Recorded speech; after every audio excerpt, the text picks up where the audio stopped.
ಪ್ರತಿಧ್ವನಿ ಕನ್ನಡ, ಪ್ರತಿಯೊಬ್ಬ ಕನ್ನಡಿಗನ ಧ್ವನಿ. ಶಿರಹಟ್ಟಿ ಸಂತೆ ಮಾರುಕಟ್ಟೆಯಲ್ಲಿ ಭಾರೀ ಮಳೆಯಿಂದ ತುಂಬಿ ಹರಿದ ಗಟಾರುಗಳು, ತೊಂದರೆ ಅನುಭವಿಸಿದ ಗ್ರಾಹಕರು ಹಾಗೂ ವ್ಯಾಪಾರಸ್ಥರು. ಹೌದು, ವಾರದ ಕೊನೆಯ ವಾರ ಪ್ರತಿ ರವಿವಾರದಂದು ಶಿರಹಟ್ಟಿ ಪಟ್ಟಣದಲ್ಲಿ ಸಂತೆ ಮಾರುಕಟ್ಟೆ ನಡೆಯುತ್ತದೆ.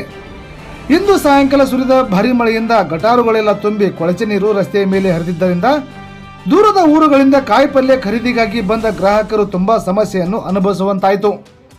ಜೊತೆಗೆ ಸಾವಿರಾರು ರೂಪಾಯಿ ಬಂಡವಾಳ ಹಾಕಿ ವ್ಯಾಪಾರ ಮಾಡಲು ಬಂದ ತರಕಾರಿ ವ್ಯಾಪಾರಸ್ಥರು ಕೂಡ ಈ ಕೊಳಚೆ ಗಟಾರು ನೀರು ರಸ್ತೆಯ ಮೇಲೆ ಹರಿದಿದ್ದರಿಂದ ಸೂಕ್ತ ವ್ಯಾಪಾರವಾಗದೆ ನಷ್ಟ ಅನುಭವಿಸುವಂತೆ ಆಯಿತು.